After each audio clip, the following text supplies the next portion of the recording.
sweat who I gotta buy today, so no Penn State for me. I'll just root against all of our rivals. Yeah, root against all the teams. That's more fun.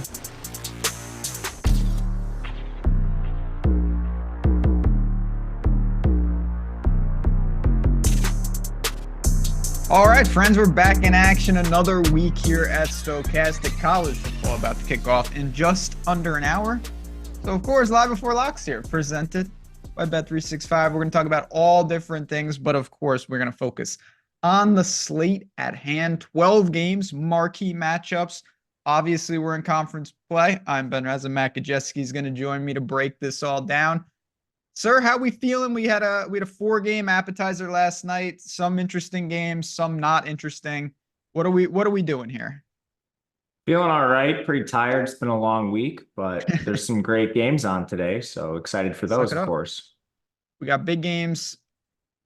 Some of them are later in the day. Maybe we'll talk about them when we get for FanDuel. But overall, like I said, we've got 12. We got all the regulars, all right, starting to pour into chat. Everyone's ready. Hopefully your morning is going well, no matter what you're doing. Maybe you got breakfast. Maybe you're hungover. It doesn't really matter. You're here. You're ready. Press the like button. That is a natural Pedialyte elixir in my experience. So do that right for us. And let's talk about it. So we got 12 games. First question, I like to ask this right off the bat now. You know, Haynes King, we got that news. What's the injury situation on the whole? Are we waiting for a lot of news? Did we get clarity? What kind of slate is it from an injury standpoint? Mananga is questionable, and there's going to be some guys that we don't expect pop up as usual. But right now, he's the big one, but you never really know.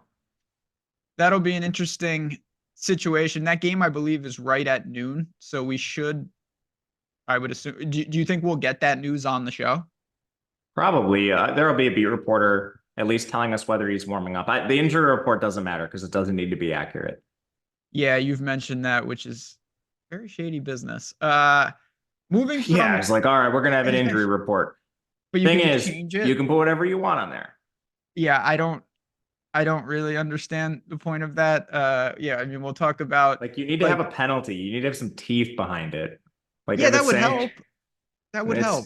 It's not like the NFL where you do some shady business on your injury report, you're losing draft picks.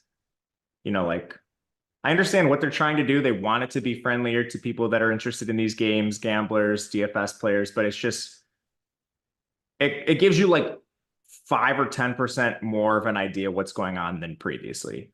It's still pretty useless. Yeah, I mean, I don't want to jump around too much to injuries, but the one other team that I just wanted to isolate is, how do you think Oklahoma's wide receivers look? I mean, they've all been hurt for so long. Do we need clarity there on anyone, Burks in particular, or is it pretty streamlined? I guess you could maybe look at Burks, but the total is extremely low. Okay. Hawkins is really bad. They've decreased their pace significantly as well as their pass rate. Is Burks healthy enough to make it through the game? Because the quotes on him were pretty damn bad. It's like, Burks could defy the odds and play through a soft tissue injury. Like, that doesn't make me feel very good about clicking his name. Like, he's probably going to get hurt if he goes into the game. Like, defy the odds to play? I don't know, man. That's not it. Moving from injuries to a more important question, probably, the slate itself. You know, we've got a couple players in terms of elite signal callers with Cam Ward and Milroe and those guys pushing pretty expensive tags. Is pricing soft? Is it tight? Is there a lot of value? Are there any themes of the slate that jump off on a macro level? I think this is pretty neutral as far as what we've had in the recent weeks. It's just with buys and stuff and coming off last week, the matchups aren't as intriguing. There's like a lot of quarterbacks that are just really bad on this slate. And then the ones that are really good are really, really expensive. But I like this kind of layout more than, you know, your free square slate, or like last week, there was like 6 guys in play, kind of, at least that you felt good about. You can always get off the board. But this, at least, the structure forces you to like think about the cheap guys, even though they suck. It forces you to think about paying up for a Cam Ward because there's not a lot of options that are just clear value. So I kind of like it. It's really just like Fafita that kind of stands out for price, and I guess a little bit Klubnik, but outside of Fafita, I don't think there's really any super strong values at QB. Well, let's talk about QB. Let's get into it right now. Here we go. We'll dive in. We'll go position by position. We'll answer all the questions along the way. And we're also going to talk about ways to get a bunch of real good stuff. But you mentioned quarterback. You mentioned Fafita already. I actually like Colorado in that game, but those can coexist. He's 6,200. Is he going to be one of the two cash quarterbacks? He's going to be the most popular quarterback. Is that the pay down option, though, that we really need to start with? He's the best, but he definitely comes with risk. He's taken a lot of sacks in his career. He somehow has worked his way into positive yardage this season, but I think it's probably a 50-50 whether he ends up with sack yardage or actual positive yardage today. And then his best receiver, the only weapon he has is going up against Travis Hunter. So there's definitely risk.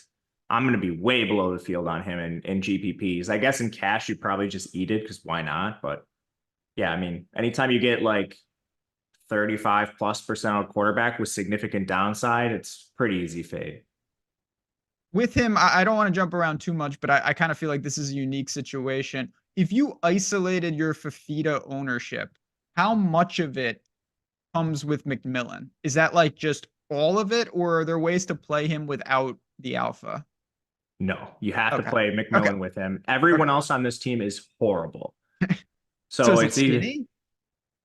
I mean, so let me just pull this up. Like, these guys are so damn bad. Montana Lamonius Craig is your wide receiver too. Like, this guy is an FCS receiver. I can't believe he's on this roster actually receiving work. Once you get beyond Ted McMillan, no one on the team has more than 205 yards. That's their tight end, Keon Burnett. He's probably the guy you'd want second. But I mean, so we go from a 33% target share. The next highest guy is at 12. Yeah, that's not it.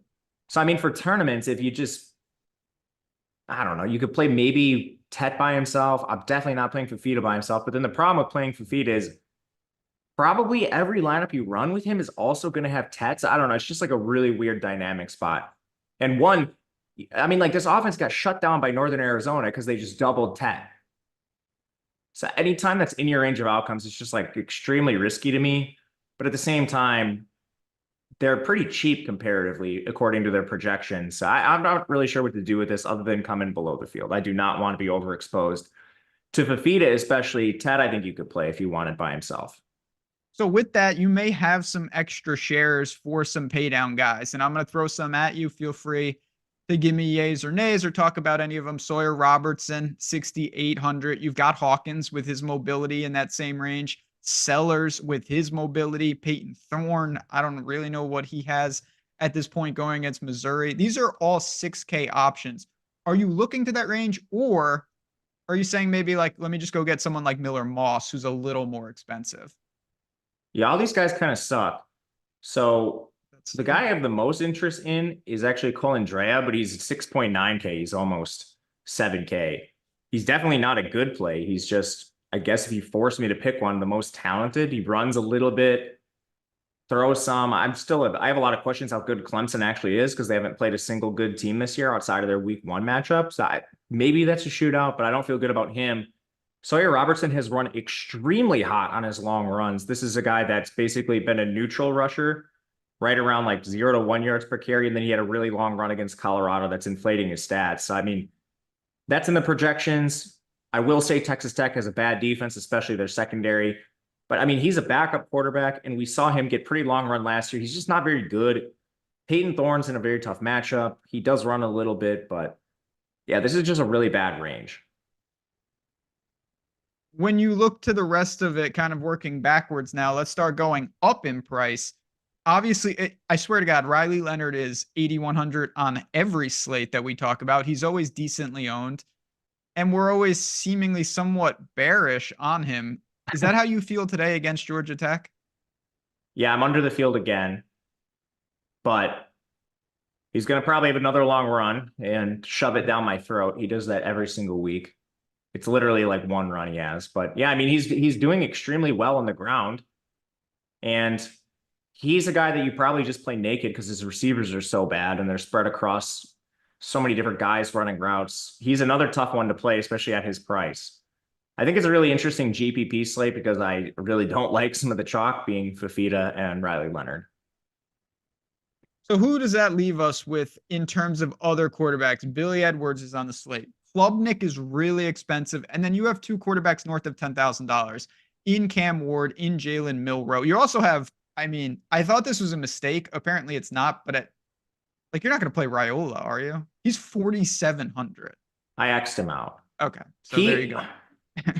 47. I mean, not only is he taken a step back since they started conference play, which seems to be a trend with all the young signal callers, the Amaliava, whoever it is, it's kind of just been that across the board.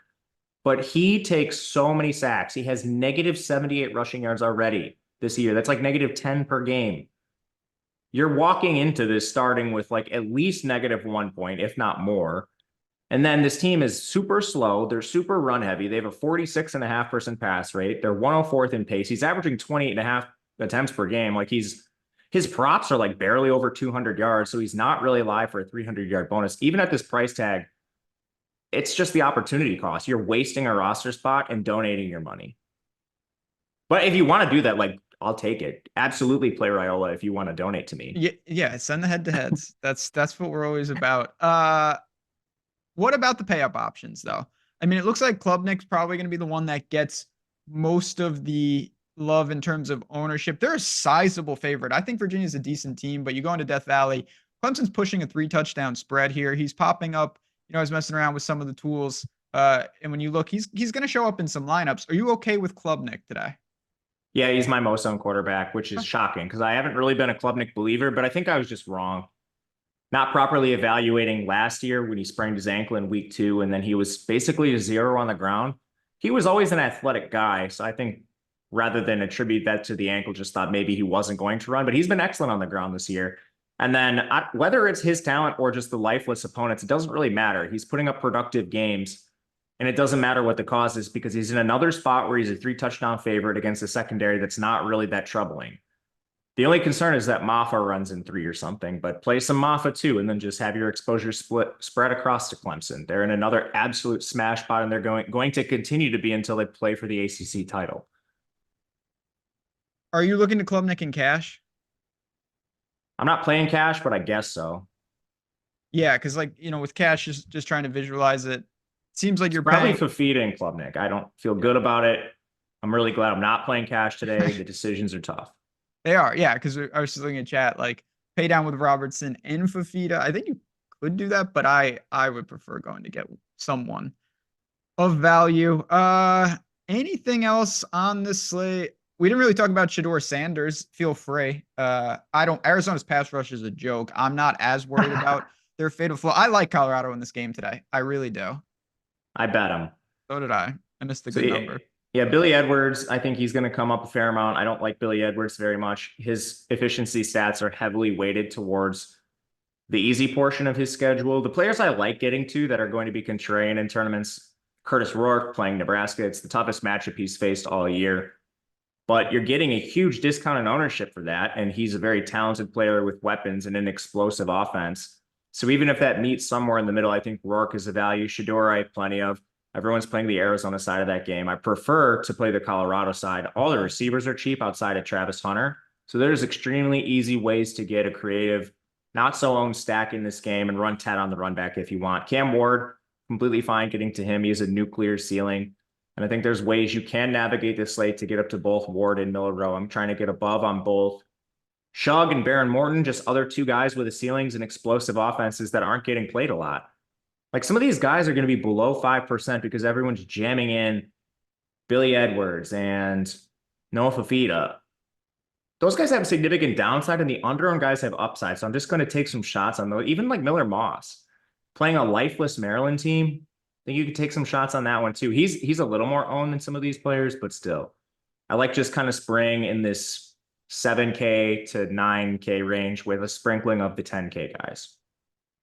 We're going to move to FanDuel momentarily. I do want to ask you specifically about Klubnik, though, in terms of, you said you have a healthy amount.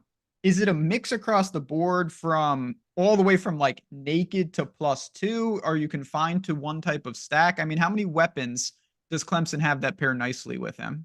Well, they're down Tyler Brown and Wesco today, so it's more condensed than it normally is. I'm just scrolling through my Clemson lineups right now. It appears most of them are stacked. There's a fair amount that are double stacked. I see a triple stack here, but that's because two guys are like 3K in this, Troy Stellato and TJ Moore. And there's a lot of studs jammed around that. Brenning Stool's 4K too. He projects extremely well. Like Clemson's very, very cheap. So Club Dick's price doesn't really matter. The second you start stacking Clemson and looking at it as a stack price, it's actually a pretty big value because none of the receivers are expensive other than Williams. On FanDuel, a lot of it is the same. I just want to throw a couple of guys that are unique over there and get your thoughts. First would be our good friend Garrett Green, who takes on Kansas State. Obviously, he's always good for a couple of bad plays and some good plays, 9,200. And then Taylon Green, flat 10 against LSU's defense. They grade out as some of the more popular plays. Do you think that's warranted? Green was my fourth most owned quarterback over there. His skill set's kind of self-explanatory. He's an extremely good rusher and an explosive passer. He's kind of like Jameis Winston, man, at least the 2024 edition, where he's just going to throw a pick six really every game at this point. And then Taylon Green, his rushing is so good that he ended up being my sixth most owned quarterback. I don't think Taylon Green is very good, but he's a hyper athlete. And I'm still not buying LSU's defenses. I know they moved a couple guys around the formation and people seem to think that has fixed everything. I don't know. I don't buy it just yet. I'll need to see more LSU to really believe that defense has taken a step.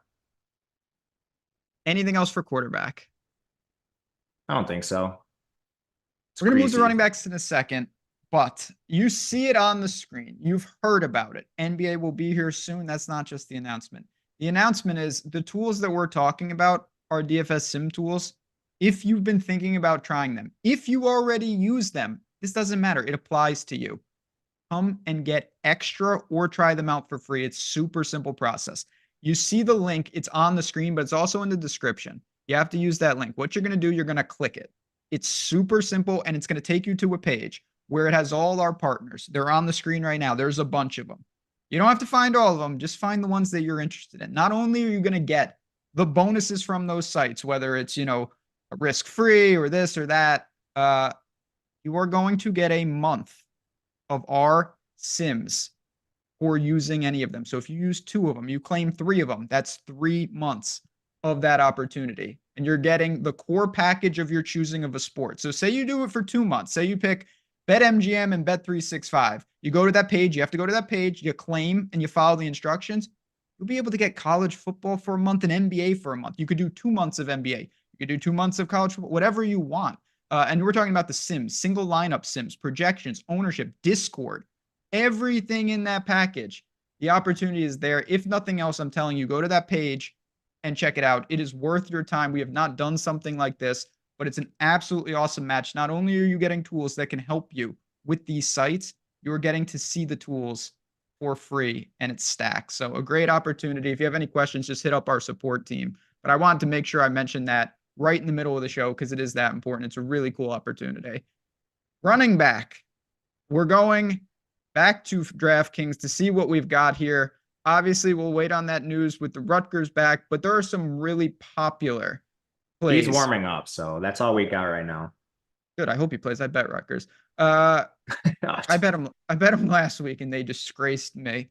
Well, good luck. Their whole team is out. I don't care. It doesn't. Well, UCLA's playing in Piscataway at whatever, 5 a.m. 4 in the morning. Just stop. It's like Thursday in LA, so they'll be fine. Woody Marks. Yeah, I have it on good authority that he will be also on the Eastern time zone today for the Trojans. Brooks also grades out. Isaac Brown. He's a name that we've seen several times, but against the Miami front, I don't know. What do you make of these backs that are expecting to get a lot of that ownership? I like the chalk at running back a little more than at quarterback. Brown is pretty cheap, so even if he doesn't have the most efficient day, I'm not sure it matters. You're still worried about a committee with Louisville. They've run hot hand at times this year. And if he has a couple bad runs or something, do they just pull the plug for the other Brown or Chaney or something? It's possible, so I'm trying to poke holes. Ultimately, I think he's really good. He's coming off an awesome game. And Miami, despite all the talent they have, it gave up 38 points to Cal, who's by far the worst offense, way worse than Louisville. So they've shown cracks. I don't know. I'm definitely not getting rid of Brown or anything like that. I'm trying to come in right around the field. You'll probably find him in 40% ownership in most contests. Marks will probably be around there too. It's just a really easy matchup. Maryland has a terrible defense. Mark has elite metrics. He's going to run a route on almost every single drop back. So he's game script independent. Nothing matters really for him. He's going to get there. Taj Brooks is another expensive guy that's going to carry some ownership. But man, like Taj Brooks, now that Valdez is hurt, his role is just so secure. They're literally not really using a backup. And this is pretty rare. Even in college football, you see it a little more often. But a guy who has like a 95% snap share. Last time out, Taj Brooks had 21 carries. And Cameron Dickey, their change of pace, only had 1. You look at routes and targets, like Taj Brooks is on the field every single play. And now they're nearly touchdown favorites against a lifeless Baylor team. So he's an excellent play too. As you can see, my approach is kind of to be a little more contrarian at quarterback and then play some of these chalky running backs. One of the backs kind of in that next tier would be Conley for Arizona. Now, I want to ask you, A, is he in Fafita lineups potentially? And then B, do you think that's how Arizona will attack at all in terms of having a semblance of a running attack? I brought Conley way down. I'm going to be like 5%, and he's probably going to come in at like 20, 25. I don't know. I'm surprised he's that owned, and I get the projection. Neither of these Arizona backs are very expensive, especially Reese Cano, but Conley continues to lose more and more work to Reese Cano. And this isn't some scrub. Reese Cano was a freshman with Ole Miss last year, 4-star. Like, if anything, Conley's this scrub. He's a former FCS guy that transferred to San Jose State and followed his bozo coach. I don't know. His coach is a bozo, so Reese Cano maybe doesn't get more work, but this is dangerously close to a timeshare I don't want any piece of. And I mean, Arizona's just kind of being inflated, I think, by the Fafita stuff. And Colorado was a good defense. So people misconstrue that and think this is 2023. They're much better than they were last year. I don't really want a lot of Arizona outside of Tet. So I'm going to be way low on this Arizona backfield. Did you ask me about someone else? Sorry, I forgot. No, not at all. It was really him. And then I wanted to go back to Maffa for a little bit. It seems like, in your opinion, he's just a very solid play. He's right in the same price range as Marks. Are they just both kind of, if they come up, you're pretty comfortable with them? For sure. Maffa is a little less safe because we've seen many, many games now where Clemson just can play their backups in the third quarter. This is right on the verge of that. It's a 21-point spread. So, I mean, you're basically just betting on Virginia keeping it somewhat close for Maffa to reach his touch ceiling. But and he doesn't necessarily need to. We could get there on efficiency on his way to getting pulled in the third quarter. I think it's like 5% more risky than Marks and Brooks, but he's certainly right there. If you had to pick one, would you, for cash, Maffa or Marks? I would pick Marks. Yeah, Marks, just his upside and that defense. I mean, if Northwestern can torch you, anyone can torch you. That's just sad. Maryland might be the worst team in the Big Ten. I'm not 100% sure that they're better than Purdue. All right. Purdue stinks. Oh my Maryland God. might be worse. Yeah, Maryland's pretty bad. I don't know. Maryland at least has a wagon, though, in Ty Felton. So maybe that's just enough. We will get there. Are you playing any Hemby? Speaking, let's just get Maryland out of the way. I have one lineup. I should probably just exit out. Okay. So nothing of value. I also wanted to ask you, we talked about quarterbacks, so we're not going to really find that. In terms of extreme value, the one guy at running back that I saw that was like really, really cheap that seems reasonable is Josh McCray. Do you agree with that? Is that something you wanted to do, or is that something that maybe we should be cautious with? He's popping because Caden Fagan is out, their lead back. So Fagan missed their last game, and Josh McCray popped up for 19 touches. That was against Purdue. You're playing Michigan now in a game with a tiny total, 44.5. You're underdogs even at home. Michigan has an elite defense. I'm worried about efficiency, but he's so cheap that it might not matter. So I'm trying to just be cautious with him, not take any large stands. Right now, he's in just under 20% of my lineups. I think I'm all right with that. Looking at, a couple different things. So I'll give you the if statement. You said he's warming up. If we get word that said Monangai is in, would you play him? Yeah, he's in some of my lineups right now. Okay, so you're willing to roll the dice. Jeremiah Love, Jarquez Hunter, Raheem Sanders. I mean, these are guys that are projecting sub 10% ownership, probably more flyers than anything in cash. Do any of them, in terms of your portfolio, kind of stand out? Not really. I'm just spraying across all of them. They're sort of like the running backs that don't quite have the touch floor that the elite backs do, whether it's matchup or timeshare. There's something wrong with every single one of them. But if their games play to a certain script, they could easily reach the ceiling. So I think spraying them definitely under 10% of lineups makes some sense. But yeah, I don't want to be overexposed to any of these guys. Going all the way back to the top again, it's not top of ownership by any stretch, but it is salary wise. I assume that you don't see a ton of utility in a guy like Dylan Sampson. You know, Alabama comes to town. I think you could arguably reason that Florida had them last week in Knoxville. This is a tough matchup. Now this guy, I would assume you think he's going to have 25 touches. Is the volume not enough at that price point? That kind of volume is always intriguing. I mean, they're going to slam him into the back of the O-line 30 times if they can, especially if the game's close. They don't have anyone else. Selden hasn't been able to get over the injury. Iamaleava has been a complete stooge back there, and which is shocking because their pass game is full of great receivers. He's thrown 2 touchdowns since week 2. He's a young player. Perhaps he grows into his role, but I mean, he's been awful. And their offense has changed a lot. Heupel's definitely not playing as fast as he did under, like even Joe Milton, and certainly not under Hendon Hooker. He just can't.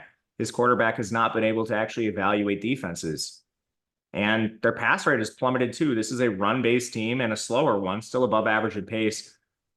But all of that is going to Sampson. He's had carry counts of 24, 22, and 27 in 3 straight games. Serious volume. There's no doubt about it. And he will not be. He's like SEC Monangai. That's fair. At a more expensive price tag. Yeah, that's the thing. You're going to get a massive ownership discount off guys like Brooks and Marks. That's clear. The matchup is also worse, though. No doubt about that. Last guy, he's going to be missing his partner in crime. Haynes King is not playing.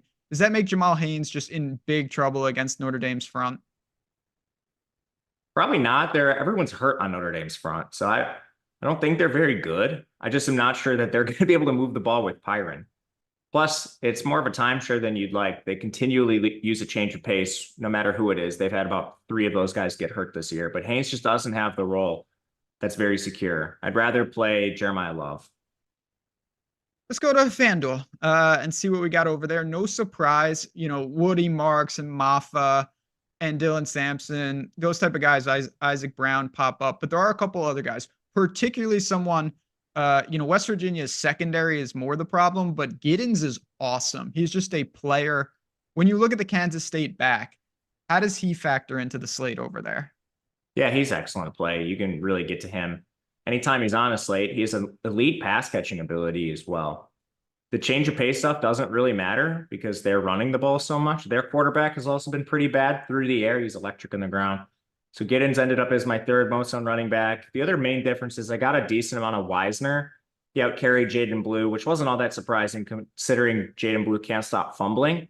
But he's only 6,400. So even if it is like a 50-50 timeshare, he's way too cheap. Georgia's defense is so damn hurt right now. This might be a situation where he comes in lower owned on name value alone. People think Georgia has a good defense. They probably would if they weren't on 3rd stringers at every position. And then going over to Georgia, their top 2 change of pace running backs are out. So this just might be an ETN 80% of the touches kind of game. There's some other interesting GPPs. Caden Durham for LSU continues to see more work in that backfield, playing with a bunch of bozos beside him. I think that's about it. Jaden Blue, I do have a little bit of, but I'd rather play Wisner. Yeah, I think those are the main differences. Any Jaquindon Jackson thoughts or just thoughts on Arkansas in general? LSU, I didn't think they, I bet Ole Miss last week. So enough said on what I thought about that game. This is another tough game though. It's in Fayetteville. Do you think that Jackson could have some success against LSU? I got 3.5% of him on FanDuel. I mean, sure. I'd rather play all the guys at the top, but he's cannibalized by Talon. LSU's more susceptible in the secondary. He's just like a little too expensive for his price in comparison to the other guys. Yeah. He's not a bad GPP play. If he's your leverage point, I mean, I don't have a problem with it, but I would rather get to some other guys. No, you rattled some of them off. Like I said, ETN to me is interesting. He was someone, I think about the Alabama game. The game spiraled so quickly. They really had no chance to run a lot. They just started dropping back all the time. Now, maybe Texas is that good. Maybe their number one passing yards allowed per attempt in the country is real. But as you highlighted on Betting You, again, you can always check that out over on OddsShopper. Texas has played straight. Talk about bozos. Look at the quarterbacks that they've played. So they're going to be tested today like they haven't been tested. And I think that ETN could play a pretty big part there. Yeah, you can only play who's on your schedule, but that at least needs to be mentioned for Texas. Oh my God. Their one tough opponent was Michigan. Allegedly tough opponent. Noted prolific passing attack in Michigan. Jack Tuttle season. Yeah, that's right. Honestly, their toughest opponent should have been Colorado State, but that team is an actual dumpster fire. Any Noel ? Like 1%. It's a really bad game environment. Auburn's defense is awesome. Don't we know it? Don't we know it? And we talked about Jarquez Hunter. He's obviously involved on the other side of that game. I think it's kind of indifferent, to be honest. Just not going to be popular. He probably shouldn't be. Standard play. Yeah, they're going to use a bunch of guys. Chris Albers, appreciate that super chat. Thoughts on Cook's single stack or just Noel? We didn't really talk about Mizzou's passing attack. They don't project very well. There's always upside because their talent is so good. But that game environment is coming down. It's down like 2 points since I woke up this morning. It was at 50, and then it's down to 48.5. Auburn has a really good defense. They're good in both pass coverage and on the ground. I think the way you do want to attack them is through the air. They lost like Champ Anthony, their best corner, but they've still been pretty good. It's just we haven't gotten ceilings out of Burden, Weiss, Cooper. Noel's coming off the injury. He had to miss their last game, and it's a back, so who knows? He had been working ahead of Carroll previously, so there is some untapped upside if he is 100%. But I just don't know what's going on with the passing game. Like, the only good game Burden's really had came against UMass. Anytime they face a competent opponent, he's been terrible. I mean, he has less receiving yards than Theo Weiss this year. It's just really hard to play him at his price tag when he's been terrible.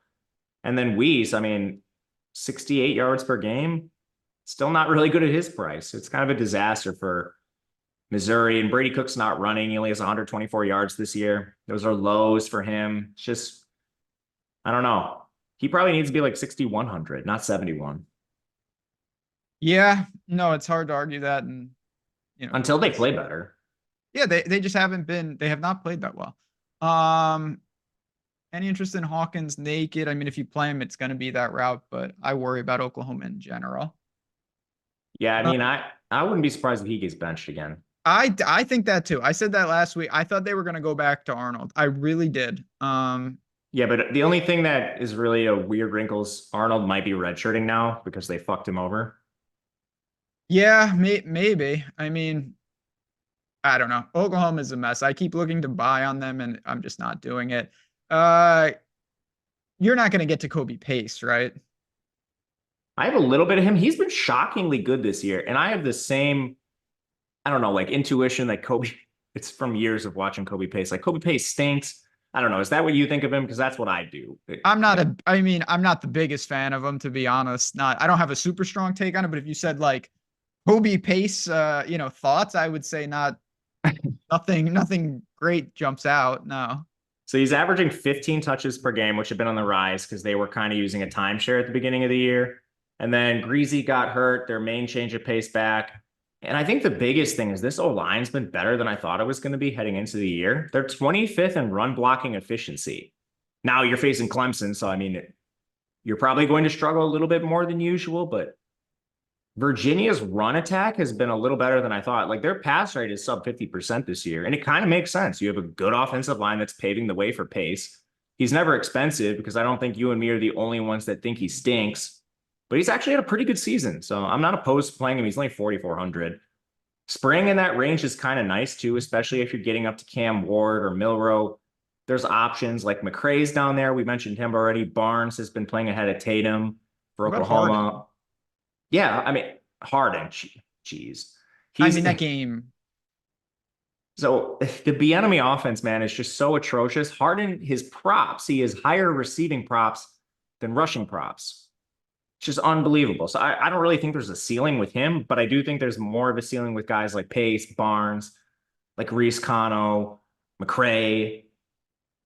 I don't know. It's a pretty greasy range. Anything else here? Can we move to wide receiver? Yeah, let's move on. Let's move on. I will mention also, we haven't talked a ton of betting takes. We'll slide some in here and there. I did mention I bet Rutgers, but if you were looking for that, if you're looking not just on Saturday mornings, but throughout the week to get actionable information on player props, on lines that are going to move, all of that over on OddsShopper, part of the Tails experience, the marketplace. Both me and Matt are on there. We have our respective Discord communities. You can come into one, you can come into both. Awesome opportunities. And it's fun as hell. We sweat out there. We're dropping live bets. It's just a really cool place. Great group, growing quickly. So if you've ever been interested, those links are below as well. If you're on the betting side of things, you want to hang out with us and just so many other people who are betting college football. Now, let's see. And we're soccer, by the way. I'm sweating. Hopefully my soccer games are going well while I'm on this show. You mentioned Ty Felton. He's just a stud. Tough situation for his team, but that doesn't stop him. I assume that you're going to have some interest in him today. I like playing the expensive guys as one-offs because there's so many stacks you can make with cheap guys. Like Clemson is so easy to stack. You can stack Milrow with Jeremy Bernard, who's 4,100. I'm kind of getting ahead of myself, but the path to getting like Tet and Ty, and I guess Travis, if you want to, is just taking a cheap stack. And there's so many ways you can get a cheap stack and then throw in a one-off elite play. So I'm actually pretty exposed to Ty Felton. He's my third highest owned receiver. Tet is my first, and that's with me being super under to Fafita. I still got a ton of Tet just by himself. And there's ways to do it. We'll talk about all the individual stacks, but I think going expensive at receiver does make a lot of sense today.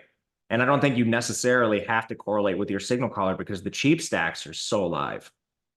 Going back just for 1 second to running back, Dean just super chatted us. Appreciate it. We didn't really talk about like Damian Martinez or anything for Miami. Do you think that they can run against Louisville's front? Are you targeting any of those guys?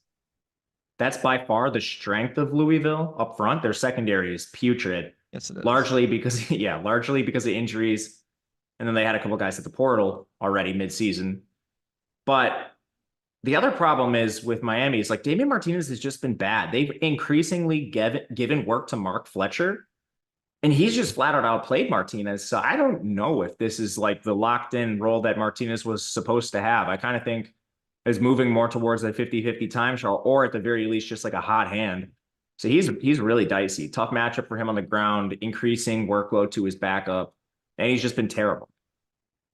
Yeah, that doesn't help either. Especially because like you have now the data point of Fletcher running behind the same offensive line and running laps around him. So I don't know what Martinez was doing this offseason, just like counting his NIL checks, not working out, but man, he's had a terrible season. It's funny. How good was Jonathan Smith? Everyone that left this program is absolutely horrible. DJ Uiagalelei goes to Florida State, horrible. Martinez goes to Miami, horrible. Silas Bolden goes to Texas, can't even get on the field. What Jonathan Smith did with that Oregon State roster of complete scrubs, he should, give him coach of the year. Give him the Heisman for all I care. Well, what's up with Childs? That's another story for another time, but Childs just can't stop throwing picks. He actually has a really good yards per attempt. Well, we'll see what he can do against Iowa today. In terms of big time receivers, you mentioned Felton, Surratt, point per dollar. Really, really good. Obviously, Indiana's had an awesome year. Is that an easy pairing?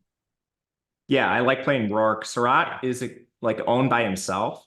Rourke's not owned. So this is like the inverse of what I'm doing with Arizona. You could play Surratt and I think shave off some ownership just by attaching Rourke to it pretty easily. Very easy play. He's in the mid price. One of the best plays on the slate. He's my second most owned receiver. Yeah, and he's just going to be popular, but for good reason. Then guys we've kind of already talked about, so we don't need to spend a ton of time on them. Obviously, Tet McMillan, great. You mentioned Jeremy Bernard. He's 4,100. He's the natural attachment to Milrow. I'll take, not that he's next in ownership or anything, but I might as well bring him into the fold.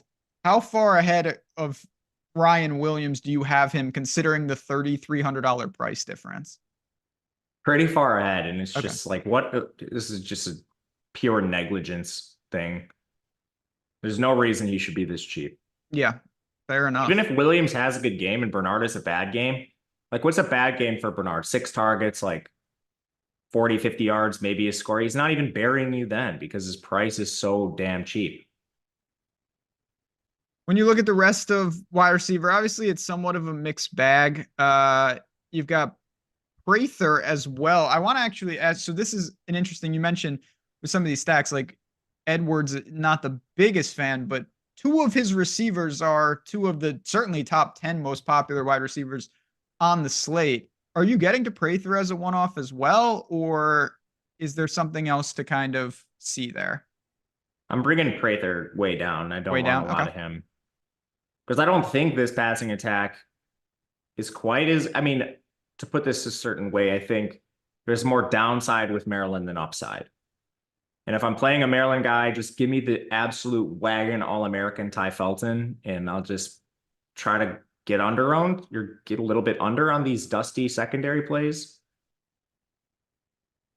I mean, listen, I'm not going to push back on riding with Maryland. Not a huge fan. Also, not really a huge fan of the noted Michigan passing attack. I already took a shot at them. But does Loveland's price point supersede them at 46? Kind of. Now with Tuttle back in the fold, the offense has changed again. We actually saw them throw a decent amount. It's not going to be efficient. Tuttle stinks. But it at least gave us 11 Colston Loveland targets. So you could play him. He's not the best play.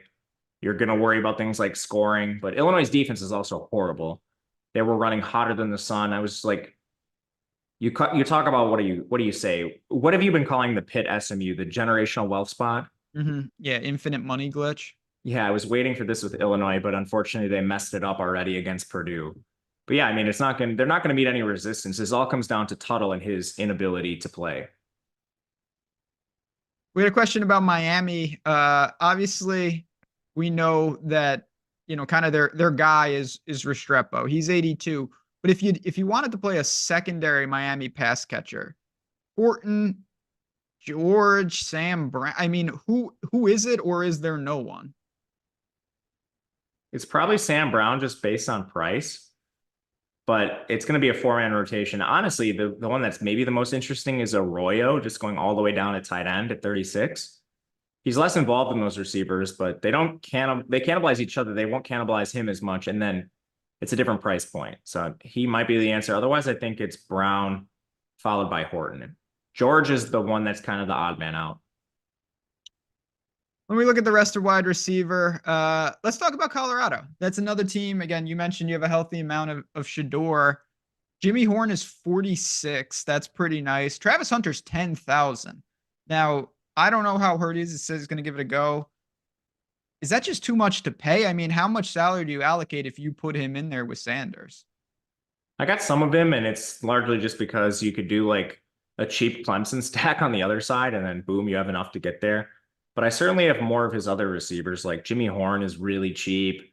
Guys like LeJontay Wester, Shepard, they're way, way cheaper. Obviously, you're sacrificing some projection there, but just the stack in general, I have a lot of interest going the cheap route, especially with Horn. I don't know what like books were doing, and then DraftKings pricing him way down. He got hurt in the last game, but there's not really any risk seemingly of him missing this game. He's pretty clearly their wide receiver too, so he seems like a pretty easy click to me. Let's see.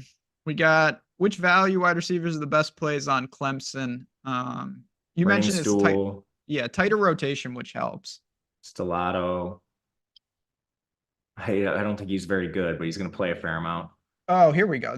Now we're getting real greasy. Let's talk about Baylor a little bit. Okay. Their quarterback, he does show up a little bit. Who do you really want to go with? I mean, someone like Hal Presley is 3,100. Is that where you'd want to go? Is it a mixed bag? How many wide receivers really factor into a passing attack like that? They suck, man. They're very bad. Hal is owned because he's cheap. I don't think there's any clarity on whether he remains the target leader on this team. Their routes have been all over the place this year. Robertson is a very questionable talent. How many points are they going to score? Texas Tech does have an awful secondary, so I guess that's a path. But I mean, I'm trying to come in under 10% on Hal, and I don't think I have a little bit of Ashton Hawkins. I'm pretty sure I'm going to X him out. If you had to choose between Moore and Stellato to pair with Cade, would you have a preference? Probably Moore. Just there's a little more untapped upside. Like I've seen a lot of Stellato in my life. He sucks. He's just running a lot of wind sprinting routes. Moore at least is a highly recruited freshman that could be working into a larger role. I have a fair amount of both of them though, honestly. I have 13% more. Right now, 11% Stellato. I'm trying really hard to get that below 10, but the Sims keep wanting to give them to me, so maybe I should just capitulate and take some more Stellato. Let the Sims do the work. You know how it is. Again, this is just my bias thinking Stellato's horrible, but he's 3K. What does he need to do? So I should probably just leave this. Scotty Scheffler's on game day. Now I'm gonna have to inquire what the hell's going on. I'm a lot closer to betting Georgia now than I was before I learned that news. Yeah, and again, by the way, if you want to see the Sims, they've been on the screen. The tools, super powerful. Way to do it for free. Click that link, follow those instructions. Zachary Franklin or Sam Brown? I mean, Illinois is in a tough spot, but could Franklin work into a role? Yeah, he's at least 1A, 1B, somewhere in there with Pat Bryant. It is a really tough matchup. Michigan should be healthier off their bye. So I don't love it, to be honest with you. I think I'd go the other way. Let's talk about some of the guys over on FanDuel, and then, like I said, we'll take some questions. If you have things that we don't get to, Raz Bets at Matt_Gajewski on Twitter. We're there. And of course, we will be in Discord, not only dropping bets, but having some fun and doing all that, because it is what a day. Now, what do we got over on FanDuel? We've got an extremely popular Ty Felton. I see that. No surprise. Mr. Andrew Armstrong for Arkansas, 7,300. He looks like one of the better values, along with Dane Key for Kentucky. That's a game we haven't mentioned at all. What are you seeing for FanDuel that's kind of a little different? Very surprised with Andrew Armstrong's growth this year. Would not have bet on him surging this much, but he's been awesome. And Taylor Green has eyes for him, and only him in most games. At least 10 targets in 4 straight games. He's averaging 11.6 targets per game on the year, 110 yards per game on the year. He's been able to sustain this as they've gotten into SEC play. I mean, he just flat out is more talented than I thought he was, and he's made a significant jump year to year. You're facing a non-existent LSU secondary. I will say getting back Zy Alexander did help them, but still, this unit has been like outside the top 100. So I think you could play him. Both sites really are too cheap on him. He's on the night slate on DraftKings, but especially FanDuel has been reluctant to raise this price, makes him just an elite value. This is just a pretty good game overall. I had a fair amount of Lacey on the other side, and he's only 8,100. They've been really hurt at wide receiver, so it's consolidated their routes and targets. It doesn't really matter for Lacey anyway. He's already super involved. Other than that, those are the two main guys I had that were different than DraftKings. You know, you do have the Texas Isaiah Bond, really cheap on this site. Is he okay? Yeah, he's going to play. He's a probable tag. But he's just much cheaper over here. So Texas, you still have sort of the, what does this look like in a competitive game? Because they haven't played one yet this year. You know, like he's been at 65-ish% of the routes. Could he get to 90 in a competitive game? That's at least worth mentioning here, because he's not going to project as well at 65% of the routes. The total is going to be worse, team total that is. But if you do give him the spike in routes, then he's going to project a lot better. So that's just some nuance that requires a little bit of finessing in lineups. But yeah, it's actually pretty similar at receiver to DraftKings. Oh, boy. I did not get a lot of Dane Key for... Okay. I was going to ask you about that. I wanted to ask you about Wilson on the other side of that game as well. We know that Mertz is gone. Well, we've seen the freshman get some reps. Just not feeling that game at all, or is it those two just not grading out? The total's bad. Well, not like super bad. It's not the highest. Lagway played horrible, which is weird because Lagway, whenever he'd been in games, it actually looked really good. So I kind of want to buy low. And then you just have like the route stuff. Does he actually go into like his former role, because DK and I mean, Badger, they were pretty good without him. So maybe the ceiling's not quite as high for Eugene, but I think you could buy low on that. I have a little bit of the like Florida stack, not a ton. It's just, there's a lot of questions that need answering. It could happen, but it's a little dicey. Do you have we come full circle on this show. Do you have any Lemonious Craig in your pool? Let me look. I know he's I mean, just because of the product of Fafita, I'd be interested to know. I have 0. I didn't X him and I got 0. That's a sign. That's a sign because normally this is a spot where I could mess myself up and I didn't do that. Shockingly. Do you have any love for Georgia's passing attack? We know that Texas, again, they grade out awesome in that secondary, but I think they're very improving. Like, could a guy like, Lovett sneak into lineups? Yeah, I have some interest in that. Beck has been going nuclear since the Alabama game. Oh my God, and yeah. All their receivers keep getting arrested, so they don't have anyone. They were trying to run this rotation at the beginning of the year. They can't anymore. Everybody is suspended. Not everybody, but you get what I'm saying. You lose like a big contributor in Colby Young that narrows the rotation. So now you'd have more interest in a Georgia pass catcher because you have a better idea where the ball is going. And plus, like some of the guys they thought would contribute just can't get on the field, like Jurasic. It's not always greener on the other side. Sorry, buddy. Should have stayed at Stanford where you actually played. That's neither here nor there, but he's not on the field. So just a tighter rotation for Georgia than I think a lot of people expected. Got a couple minutes left here. I'll take a couple questions. Any Adam Randall? No. Jason Campbell, what's your favorite bet from the 11 Central, I assume I'm on Eastern time, but the noon for me start times. Who plays in that window? Sorry, I'm uploading my CSV. Let's see. I'll go to the window. I'm pretty sure for me, I'm going to say Rutgers, but let me see if I can find one. Oh, Miami plays in that window. I do think Miami's in a pretty good spot. Yeah, I have that bet already. Army's just been killing everybody, but I will not bet a triple option team as a 3-score favorite. I mean, I can't bet Army even if I wanted to, but I'm not in love. Honestly, I was considering going the other way on Army and Navy. It's just like they've played only cupcakes outside of Memphis. Army hasn't played a good team yet. You're gonna lay 3 scores with the triple. I mean, give me a break. Yeah, one fumble and you're like stone dead. It could happen on the first drive, and it's like, boom, there goes my money. Do you agree to play Miami stacks in small field GPPs? Sure. Yeah, I mean, you can. Do you prefer green naked or on a skinny? Garrett Green. You could play him with like Clement now. It's been a little more condensed than previous years. Okay. For a flex spot, Brenningstall, McCray, or Shepard? I think it's Brenningstall. We didn't talk about this guy. Tyree comes back. He's 4,600 on FanDuel. He's back from the injury. Any interest in a punt play there, or is it just too many unknowns? Don't know how much he's going to play. What about Texas Tech QB in the wind? Yeah, it's always windy there. I don't think it matters. No. Speaking of MMA, your guess is as good as mine.